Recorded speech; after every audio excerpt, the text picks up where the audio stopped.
ለምሳሌ ፖለቲካን ሰው ራሱ ነው የፈጠረው። ምክንያቱም ከሰው ውጭ ያሉ ፍጥረታቶች ፖለቲካን አያውቁም። ካሉት ሰዎች አንፃር በጎኔ ምን ነው በጣም በከፍተኛ ሁኔታ አስበልጠህ የምትወደው ካላችሁ ይሄንን ህይወቴን ነው የምወደው። ፍቃድ ማለት ሁሉም ሰው ጋር ያለ ነገር ነው። እንደ የማንነት አካል ነው።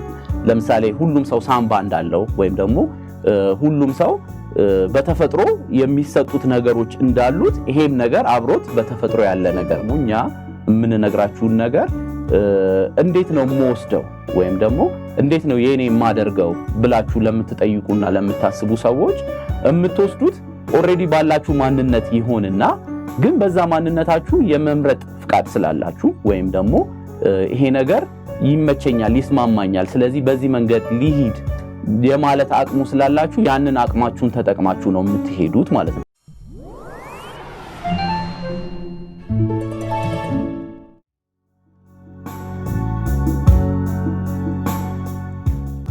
እሺ ሰላም የዩቲዩብ ተከታታዮቻችን፣ ያው እንደምታውቁት ዓለም ላይ ሰው አንድን ነገር ወደ ራሱ ለማድረግ ከፈለገ በተለይ ሰው ራሱ የሰራውን ነገር ወደ ራሱ ለማድረግ ከፈለገ የሚጠቀመው መገበያያ መንገድ አለ ወይም ደግሞ መሸመቻ መንገድ አለና ያንን መሸመቻ መንገድ ያው ስነሳ ሰው ራሱ የፈጠረው ብቻ ብዬ ትንሽ ጠበብ ላረገው ሞከርኩኝ እንጂ ራሱ ከፈጠራቸውም ነገሮች ውጪ የሆኑ ነገሮችን የሚሸምትበትም መንገድ ነው አሁን ቀጥሎ ማነሳው ሐሳብ። ግን እሱን ሐሳብ ሳነሳ ያው ምክንያት አለኝ ለምን እንዳነሳውት እሱን ወደ መሃል ላይ አስረዳቸዋለሁ።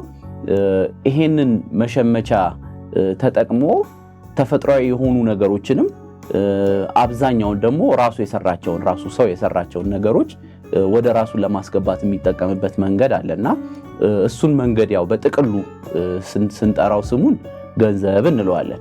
ገንዘብ ማለት ምን ማለት ነው? ያው የተለያየ ስለ ገንዘብ የተለያየ ትንተና ሊሰጥ ይችል ይሆናል።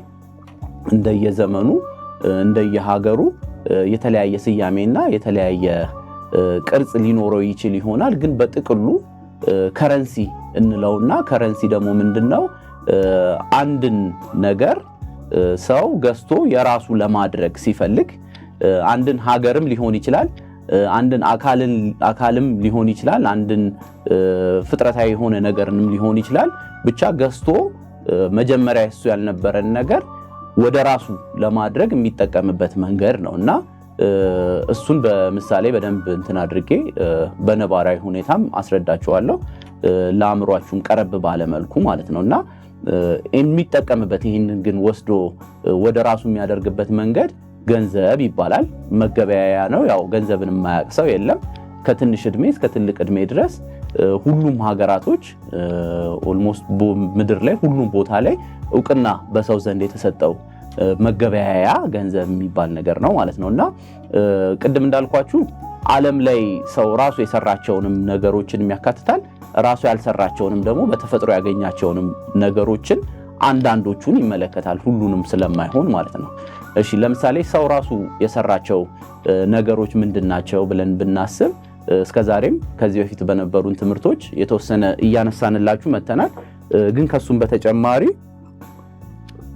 ለዛሬ ምሳሌ እንዲሆነን ለምሳሌ ፖለቲካን ሰው ራሱ ነው የፈጠረው። ምክንያቱም ከሰው ውጭ ያሉ ፍጥረታቶች ፖለቲካን አያውቁም ብለን ከዚህ በፊት አስተምረናል። እና ፖለቲካ ላይ ገንዘብን ሰው እንዴት ነው የሚጠቀመው ብለን በምሳሌ መልኩ ብናይ በብዙ መልኩ ይጠቀመዋል። እና ምናልባት ለአንዳንድ ሰው አስገራሚ ሊሆን የሚችል ነገር ሊሆን ይችላል። ይሄ ግን የገንዘብ አቅም እስከምን ደረጃ ይደርሳል? በፖለቲካ ውስጥ የፖለቲካ መሪ እስከ መግዛት ድረስ ወይም ፕሬዝዳንት፣ ጠቅላይ ሚኒስተር ወይ እንደዚህ አይነት እንትኖችን ያው በውጪዎቹ የዚህ አይነት ታሪኮች ስላሉ ማለት ነው። ያው ታሪክ የሚያቅሰው በተለይ እነዚህ ነገሮች በደንብ በተግባር ያውቃቸዋል። እስከዛ ድረስ የመግዛት አቅም አለውና እንደሱም ሲያደርግ ይስተዋላል ማለት ነውና ይሄ እንግዲህ ከምላችሁ አቅሞች ውስጥ ከፍ ያለ አቅሙ ነው ብለን ብንሄድ ከዛ ውጪ ግን ያነሱ ወይም ደግሞ ከዛ ውጪ ያሉ ትንንሽ ነገሮችን ያው ሁላችንም እንደምናውቀው እየገዛንበት እየተገዛዛን ነው የኖር ነው በገንዘብ። እሺ ይሄ ሰው ሰራው ከምንለው ውስጥ ነው። ሰው ደግሞ ካልሰራው በተፈጥሮ ካገኛቸው ነገሮች ውስጥ ገንዘብ ካሌለው በስተቀር ሰው ማያገኛቸው ብለን ብንጠቅስ ደግሞ ብዙ ነገሮችን ማንሳት እንችላለን። ያው ሁሉንም ማጠቃለል ስላልቻለ ነው ገንዘብ እንጂ ባካሄዱ እስከዛ ደረጃ ድረስ የመሄድ እንትን ያለው ኢንቴንሽን ያለው ወይም ፍላጎት ነው ያለው። ግን እስቲ በቅርቡ እኔና ምን ገዝቷል ገንዘብ ብለን ካየን ምንን ለመገዛዛት አገልግሏል ብለን ካየን ፍሩቶችን ብናይ ለምሳሌ ቅርብ ያው በተፈጥሮ የሚገኙ ቦታዎችን መሬት ላይ የተለያዩ ቦታዎች አሉ። ሁሉም ሰው ሄዶ መዝናናት የማይችልባቸው የቦታ አይነቶች አሉ። እነሱ ቦታዎች ላይ ለምን ሄዶ አልተዝናናም ሰው ካላችሁኝ ይሄ ገንዘብ የሚባለውን ከረንሲ ተጠቅሞ መሄድ ብቻ ስለሆነ የሚችለው ያንን ደግሞ ከረንሲ ሁሉም ሰው ማግኘት አይችልም። እንደየህይወት ደረጃው እንደየኢኮኖሚው ሰው ስለሚለያይ በዛ ምክንያት ገደብ ተጥሎበታል ማለት ነውና ይሄኛው አንድ የመግዣ መሳሪያ ወይም ቱል ነው ብለን ልናነሳ እንችላለን ማለት ነው። ስለዚህ ይሄንን ደግሞ በይበልጥ በተጨማሪ ምሳሌ ለማስረዳት እንዲመቸኝ ብዙ እንግዲህ ለሰው አእምሮ በተለይ በጣም ቀረብ ያለ ምሳሌ ስለሚሆንልኝ ነው ይሄንን መጠቀም የፈለኩት። ብዙ ቦታዎች ላይ አይታችሁ ከሆነ ብዙ ሱቆች ላይ ሞሎችም ላይ ልታስተውሉ ትችላላችሁ ይሄንን በይበልጥ እና ምን አይነት ነገር አለ የዚህ አይነት መስታወት ይቀመጥና ከዛ መስታወት በስተጀርባ እቃዎች ይቀመጣሉ ወይም ቁሳቁሶች ይቀመጣሉና እነዛን ቁሳቁሶች ሰው መሸመት ከፈለገ ልክ አሁን ቀድሜ እንዳነሳሁት ገንዘብ የሚባለውን ቱል ተጠቅሞ ገብቶ የመግዛት ነፃነቱን ያገኛል ማለት ነውና ይሄ ነፃነቱ እስከምን ደረጃ ድረስ ይደርሳል ካላችሁኝ ማንኛውም የሰው አይነት ከሆነና ይሄ ገንዘብ የሚባለውን ነገር ከያዘው ህጋዊነት ያገኛል። ከዚህ መስታወት በስተጀርባ የሚቀመጠውን ሸቀጥ ሄዶ መግዛት ይችላል ማለት ነውና ብዙ ሰዎችንም ከእንትን ይገላግላል። አንዳንድ ሰዎች ውስጥ ላይ ያለው ዕቃ በእነሱ አቅም ስር መሆን አለመሆኑን የሚያውቁትና የሚያረጋግጡት ይህንን መስታወት በመጠቀም ይሆንና ሌላ ደግሞ የሚፈልጉት የዕቃ አይነትስ ነው ወይ ያለው ወይስ ሌላ አይነት ነው የሚለውንም ለመለያ ይጠቀማሉ። ግን እዚህ ምሳሌ ላይ ላመጣው የፈለኩበት ምክንያት ምንድነው? ሰው እዚህ ጋር ከቆመና በውስጥ በኩል ያየውን ሸቀጥ ከፈለገውና ብሩ ካለው ያንን ነገር ከመውሰድ ማንም አይከለክለውም ማለት ነው። አለመከልከል ብቻ ሳይሆን ዕቃውን ይዞ የወጣው ነጋዴ ራሱ አለመሸጥ አይችልም ህግ ስለሚያስገድደው ማለት ነውና የገንዘብ የመግዛት ህጋዊነት እስከዚህ ደረጃ ድረስ ነው ለማለት ፈልጌ ነው በዓለም ዙሪያ። ስለዚህ ቅድም እንዳልኳችሁ እነዚህ ሸቀጦች ሰው የሰራቸው ሊሆኑ ይችላሉ። ግን ሰው ያልሰራቸውም ተፈጥሯዊ የሆኑ ነገሮችንም ሊያካትት ይችላል። እነሱንም ሰው ገንዘብ ካለው ጥቁር ቢሆን ነጭ ቢሆን ትልቅ ቢሆን ትንሽ ቢሆን ወንድ ቢሆን ሴት ቢሆን ምንም የሚከለክለው አካል አይኖርም ማለት ነው ያችን ገንዘብ የምትባለዋን ከረንሲ እስከያዘ ድረስ ማለት ነው። ስለዚህ የዓለም እንቅስቃሴ ከገንዘብ ጋር በተመለከተ ባጭሩ ይሄንን ይመስላል። እሺ ይሄንን ሐሳብ ለምን አንስተ ጀመርክ ካላችሁኝ ቀጥሎ ደግሞ እኔ ከማስተምራችሁ ትምህርት ጋር ተያያዥነት ያለው ሐሳብ ስላለኝ ነው። እዚህ ጋር ቀጥሎ ተያያዥነት ያለው ሐሳብ ምንድነው? ልክ የቅድሙን ምሳሌ ወሰዱልኝና በአንጻሩ ግን እዚህ ጋር የሚቀመጠው ነገር ሸቀጣ ሸቀጥ ወይም ደግሞ ቁሳቁስ ሳይሆን ህይወት ይሁንና ይሄ ህይወት ደግሞ የትኛው ህይወት ነው ካላችሁኝ እኛ እስከዛሬ ስናስተምራችሁ የቆየነው ህይወት እኛ አለን እየኖርነው ነው የምንላችሁ ህይወት እና ክላሱን ተማሩና ከዛ መጨረሻ ላይ ትደርሱበታላችሁ የምንላችሁን ህይወት ይወክልልኛል ማለት ነውና እሱን እዚህ ጋር አስቀምጠን እናይና በአንጻሩ ደግሞ እናንተ ያላችሁት ከመስታወቱ ፊት ለፊት ይሆንና በዚህኛው ሳይድ ይሄንን ህይወት ለመውሰድ ስትፈልጉ ቅድም ቁሳቁሶቹን ወይም ሸቀጦቹን ለመውሰድ ያስፈልጋችሁ ገንዘብ ነው ወይም ደግሞ ከረንሲው ገንዘብ ነው እንዳልኳችሁ። አሁን ደግሞ በምትኩ የሚያስፈልጋችሁ ፍቃድ ነው ማለት ነውና ፍቃድን እያስረዳው እንትን ልበል ቪዲዮን ወደ ማጠቃለል ልሂድ። እሺ ፍቃድ ማለት አንዳንድ ሰዎች አእምሮ ላይ ስለሚፈጠር ይሄ ጥያቄ ነው እሱን በደንብ በይበልጥ ማስረዳት የፈለኩት። ፍቃድ ማለት ሁሉም ሰው ጋር ያለ ነገር ነው። እንደ የማንነት አካል ነው። ለምሳሌ ሁሉም ሰው ሳምባ እንዳለው ወይም ደግሞ ሁሉም ሰው በተፈጥሮ የሚሰጡት ነገሮች እንዳሉት ይሄም ነገር አብሮት በተፈጥሮ ያለ ነገር ነው እና ይሄንን ደግሞ በይበልጥ ለማየት ትንንሽ ልጆችን መመልከት እንችላለንና ትንንሽ ልጆች አይታችኋቸው ከሆነ በሆነ ይሄ ትምህርት ቤት ገብተው ወይም ደግሞ ከሌሎች ሰዎች ጋር በደንብ ተቀላቅለው ዕውቀት ያላገኙበት ደረጃ ላይ ራሱ ስለ ብዙ ነገሮች ምርጫዎች አሏቸው፣ ፍላጎቶች አሏቸው ወይም ደግሞ የሚያስበልጡት ነገር አለ። ከዛ ደግሞ ሳያስበልጡት የሚቀሩት ነገር አለ። ለምሳሌ ከሚበሉ ነገሮች ካስተዋላችሁ የሚወዱት ነገር አለ ለመብላት፣ የማይወዱት ነገር ደግሞ አለ ለመብላት። ገና ሲቀምሱት ምላሻቸውን ወዲያው ያሳውቋቸዋልና ይሄንን እንዴት ለምን አደረጉ ካላችሁኝ ውስጣቸው ላይ የሚመርጥላቸው ማንነት ስላለ ነው። ስለዚህ ይሄ በሽታም ካስተዋላችሁት በማየትም በመዳሰስም በሁሉም አይነት የስሜት ህዋሶቻቸው ይሄንን ነገር እያደረጉ ነው የሚኖሩት ከዛኛው ከትንሽ እድሜያቸው ጀምሮ ማለት ነውና ይሄ ምን ያሳያል ካላችሁኝ እኛ ሁላችንም እንግዲህ ያው ትንሽ ሆነን ስለሆነ አሁን የደረስንበት ደረጃ የደረስነው ትንሽ እድሜያችን ላይ ጀምሮ እስካሁን ድረስ ያለንን ባህሪ ያሳያልና ስለዚህ ይሄንን ስል በምን ለመጠቅለል ፈልጌ ነው አንድም እኛ የምናስተምራችሁን ትምህርቶች ወይም ደግሞ እኛ የምንነግራችሁን ነገር እንዴት ነው የምወስደው ወይም ደግሞ እንዴት ነው የኔ የማደርገው ብላችሁ ለምትጠይቁና ለምታስቡ ሰዎች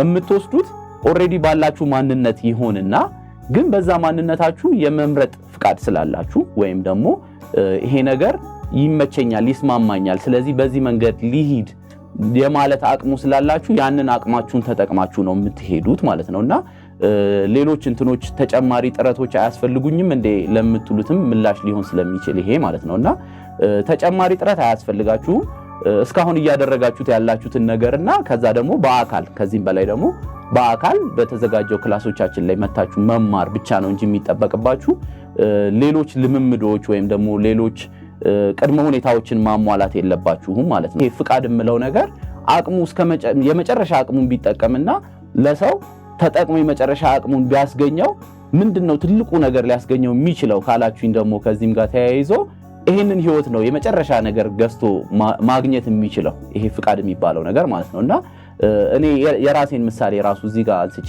እንትን ብል ብነግራችሁ በህይወቴ ካሉት ነገሮች በዙሪያዬ ካሉት ነገሮች ካለሁበት ቤት ከምነዳው መኪና አንፃር እንዳልኳችሁ ካሉት ሰዎች አንፃር በጎኔ ምን ነው በጣም በከፍተኛ ሁኔታ አስበልጠህ የምትወደው ካላችሁኝ ይሄንን ህይወቴን ነው የምወደው። ለምንድነው እንደዚህ ያልኩት? ሁሉንም ነገሮች ቢቀየሩም በሌላ ነገር ቢተኩም ወይም ደግሞ ሁኔታዎች የሱ አይነት ነገሮችን ቢፈጥሩ እኔ ጋር ያለው የመኖር አቅም ወይም ደግሞ የመኖር ጉጉትና የመኖር ፍላጎት እንደማይዋዥቅና እንደማይወላውል በተለያዩ አጋጣሚዎች ራሴም ላይ ስላስተዋልኩት ነው ይሄንን እምላችሁ በሙሉ ልብ ማለት ነውና ይሄንን ግን በምን አገኘኸው ወይም ደግሞ በምን ወስደህ ራስህ አረከው ካላችሁኝ ልክ ለእናንተ በማስተምረው ፍቃድ በሚባለው ማንነቴ ስለሆነ ያንን ፍቃድ የሚባለው ማንነቱን ሰው እስከመጨረሻው ድረስ እንዲጠቅመው አድርጎ እንትን ቢል ምንድነው ቢሄድበት በመንገዱ ላይ የመጨረሻ የሚያስገኘው ነገር ትልቁ ነገር አሁን እምላችሁ አይነት በምንም ነገር ማትደራደሩበት በምንም ነገር ማትቀይሩት ህይወት ነው የምታገኙበት ማለት ነው። የዚህን ያህል አቅም አለው ማለት ነው ፍቃድ የሚባለው ነገር። እሺ ስለዚህ ገንዘብስ ደግሞ የሚባለው ነገር ብለን እንሂድ። ምክንያቱም ቅድም እንዳልኳችሁ ሁለቱም መግዣ አድርገን ስለሆነ በዚህ አጋጣሚ ያያየን ያለነው በገንዘብ የሚገዙ ነገሮችስ እስከምን ያህል ድረስ ነው አንደኛ ህልውናቸው፣ ሁለተኛ ደግሞ ሰውን በዚህ ደረጃ ደረት አስነፍተው የማናገር አቅማቸው ብለን ስንሄድ በጣም ነው ልዩነቱ የሚያሳፍረው ራሱ። ለምንድነው በገንዘብ ተጠቅማችሁ የምትገዟቸው ነገሮች ይሄ ከሚበሉት ነገሮች ውጪ የሚያኖሩ አይደሉም ወይም ደግሞ በምንም አልደራደርባቸውም በምንም አልቀይራቸውም የሚባሉ አይደሉም። ምክንያቱም በተለይ በጣም ገንዘብ ያላቸው ሰዎች ሄደው በህይወታቸው የደረሱበትን አጋጣሚ እንደምሳሌ ማየት እንችላለን። ሁሌ እንደውም ህይወታቸው አስተውላችሁት ከሆነ እናንተም ምን አይነት ህይወት ነው ያላቸው? ሁሌ የሆነ አዲስ ነገርን ለመጨመርና የያዙትን ነገር ለመቀየር ነው የሚሄዱት። ለምንድነው ያ የሆነው? የያዙት ነገር ይሰለቻቸዋል። የያዙት ነገር የነሱን ሙሉ ማንነታቸውን አስደስቶ ወይም ደግሞ አርክቶ ማልደራደርበት ነው የሚያስብላቸው አይነት አይደለም። በአንጻሩ በምን አይነት ስሜት ይተካል ያ ስሜት? በስጋት ወይም ደግሞ የሆነ ቀን አጣው ይሆን እንደሄንን ነገር ከሚል አይነት አንጻር ይታይና ወደ ተሻለ ነገር ወደ መጨመር ነገር ወይም ደግሞ ሌሎች ወደ አዳዲስ ነገሮች ሄዶ ያሏቸውን ነገሮች ወደ ማብዛት የሚሄዱበት አጋጣሚ ነው ያለው። ሌላው ደግሞ የሚገርመው ነገር የሁለቱ ነገሮች የአቅም ልዩነትም አለ። ገንዘብና ፍቃድ ምን አይነት የአቅም ልዩነት አላቸው? ቅድም ስጠቅስ እንደነበረው ገንዘብ ከገዛ ሊገዛ የሚችላቸው ነገሮች ስጋዊ የሆኑ ነገሮችን ነው። ለምሳሌ ስጋ በልቶ እንዲያድር ምግቦችን መግዛት አለበት፣ መገዛት አለበት። ልጆች ካሉት ሰው ቤተሰብ ካለው ቤተሰቦቹን ማስተዳደር አለበት። በገንዘብ የሚያደርጋቸው ነገሮች ናቸው፣ ስጋዊ ናቸው። እንቅስቃሴዎች ማድረግ ከፈለገ ትራቭል ማድረግ ከፈለገ እነዚህ ሁሉ በገንዘብ ነው የሚያደርገው። እዚህ ላይ ያው ተጨማሪ ሐሳብ ምንድነው? ሁላችሁም እንግዲህ ሰው ከሆናችሁ ልታስተውሉት የምትችሉት ነገር ነው ይሄ ሐሳብ። ምድር ላይ ስጋን በተመለከተ ገንዘብ ከፍተኛ አቅም አለው። ከገንዘብ በላይ አቅም ያለው ነገርም ደግሞ የለም እና ምንም ሰው በቃ ትልልቅ የሚመስሉት ነገሮች ወይም ደግሞ ለማድረግ በጣም የተጨነቀባቸውን ነገሮች ገንዘብ ያለው ሰው በቀላሉ አድርጓቸው አልፏል። እስከ ጤና እስከ መመለስ ድረስ፣ ከሀገር ሀገር እስከ መንቀሳቀስ ድረስ። ለምሳሌ የድሃ ቤተሰብ ልጅ ከሆነ አንድ ሰው ወደ ውጪ መሄድ ወይ አሜሪካ መሄድ አገር መቀየርን እንደ ትልቅ ተአምር አድርጎ ያስበው ይሆናል። ግን ሀብታም የሆነ ሰው ደግሞ በቀላሉ አንዴ ብቻ ሳይሆን ከአንዴ በላይ ብዙ ጊዜ የተመላለሰ የሚኖርበት አጋጣሚ አለ እና ይሄን እንግዲህ ቀረብ ካሉ ሐሳቦች ስንነሳ ነው። ሌላው ግን በአጠቃላይ ካያችሁት ዓለም ላይ ማንኛውም ሰው የሆነ ነገር ላይ ቅድሚያ ማግኘት ከፈለገ ያንን ቅድሚያ ለማግኘት ገንዘብ ካለው ሁሉ ነገር ይሳካለታል ወይም ደግሞ በአማረ መልኩ ይከናወንለታል። በአንጻሩ ገንዘብ የሌለው ደግሞ የሱ ግልባጭ ነው የሚገጥመው ማለት ነው። ይሄ ግን ቅድም እንዳልኳችሁ ስጋን በተመለከተ ነው። ስለዚህ የገንዘብ አቅም ስጋን በተመለከተ የዚህን ያህል ኃይለኛ ይሆንና አሁን እኛ ስለምናወራው ስብናን በተመለከተ ግን ገንዘብ ስብናዊ የሆኑ ነገሮችን ማሟላት አይችልም። በአንጻሩ ሰው ግን ፍቃዱ እስከ አሁን እኔ የኔን ምሳሌ አንስቼ እስከ ነገርኳችሁ ደረጃ ድረስ ሄዶ ሰው ህይወቱን እንዴ ምድር ላይ ነው እንዴ የምኖረው እስከሚልበት ደረጃ ድረስ ማድረስ ይችላል። ፍቃድ የሚባለው ነገሩ ማለት ነውና የፍቃድ አቅም እንዳልኳችሁ ከፈጣሪው የሚሰጠውን ህይወት ተቀብሎ እስከ መኖር ደረጃ ድረስ የሚያደርሰው ይሆንና ገንዘብን ግን እዚህኛው ደግሞ ሐሳብ ላይ አምጥተን ስናየው ገንዘብ እዚህ ጋር ገብቶ ምንም መፍጠር የሚችለው ነገር አለመኖሩና ሰዎች በተለይ ይሄንን ጥሩ ምሳሌ የሚሆነው ቅድምም እንዳልኳችሁ ሀብታም ሰዎች ወይም ደግሞ ጥሩ ገንዘብ አላቸው የምንላቸው ሰዎች ጋር ከተመለከትነው ስሜቶቻቸውን ካየናቸው የሚያሳልፏቸውን የብቸኝነት ጊዜ ካያቸዋቸው ይሄ ከፈጣኑ ቢዚ ከሚሆኑበት እንቅስቃሴ ውጪ ያለውን ህይወታቸውን ካያችሁት በእንትን ነው ይሄ ምንድነው በመቆዘም ወይም ደግሞ የሆነ የአፒታይት እንትን በማጣት አሉ ብዙ አይነት የሚነሱ ችግሮች አሉ። እንደሱ አይነት ችግሮችን እያስተናገዱ የሚኖሩበት ምክንያት ገንዘብ ሄዶ ያደረገው ነገር ስጋን እስከ ምንድነው ስጋ ተመችቶት አስውቦት ወይም ደግሞ ከሌሎች ዘንድ የተሻለ አስመስሎ ከማኖር ባለፈ ውስጣዊ ግን ዋናው ስቃያቸው ላይ ወይም ደግሞ ዋና የሚቸገሩበት ነገር ላይ ሲደርስላቸው አልተስተዋለም ገንዘብ ማለት ነውና በአንጻሩ ግን እኛ የምንለው ህይወት ሁሉም ሰው መርጦ በራሱ ፍቃድ ፈቅዶ ምንም አይነት ቅድመ ሁኔታዎችን ሳያሟላ ተማሪም ከሆነ ተማሪ ሆኖ ልጅም ከሆነ ልጅ ሆኖ ትልቅም ሰው ከሆነ ትልቅ ሰው ሆኖ ሰው በመሆኑ ብቻ ያንን ነገር ፈቅዶ ስለሚወስደው በዛ በመውሰዱ የሚያገኘው ጥቅም ገንዘብ በብዙ ዘመናት ራሱ ቢሞክር የማይደርስበት ጥቅም ነው ማለት። ሁለተኛው ሐሳብና ደግሞ ደስ የሚለኝ ሐሳብ ምንድነው? ቅድም እንዳልኳችሁ ዓለም ላይ ሁሉን ነገር ለመሸመት ወይም ደግሞ ሁሉን ነገር ለመግዛት የምንጠቀመውን ገንዘብ እዚህ ጋር ይሄንን ለማግኘት እሱን አለመጠቀማችን ደስ ይለኛል እና እሱን ብንጠቀም ኖሮ ምን ይፈጠር ነበር ካላችሁ እሱን ብንጠቀም ቢሆን ኖሮ ይሄንን ህይወት የምናገኘው ለሁላችንም አይዳረስም ነበር። የሚዳረሰው የነበረው ለውስን ሰዎች ነው፣ አቅሙ ላላቸው ሰዎች ነው፣ ወይም ደግሞ አቅሙ ላላቸው ሀገራቶች ይሆንና ይሄ የመጣው ህይወት ለአንዳንድ ሰው ወይም ደግሞ ለአንዳንድ ታዋቂ ሰዎች ብቻ ይሄድና ሌሎቻችን ግን መና አንቀር ነበር ማለት ነውና በሱ አለመገኘቱ ደስ ይለኛል ነውና እሷን እንደ አንድ ማጠቃለያ ሐሳብ ላንሳና የዛሬ የዩቲዩብ ስርጭቴን ላጠናቅ። ከዚህም በኋላ የተለያዩ ርዕሶችን ይዘን እንመጣለን።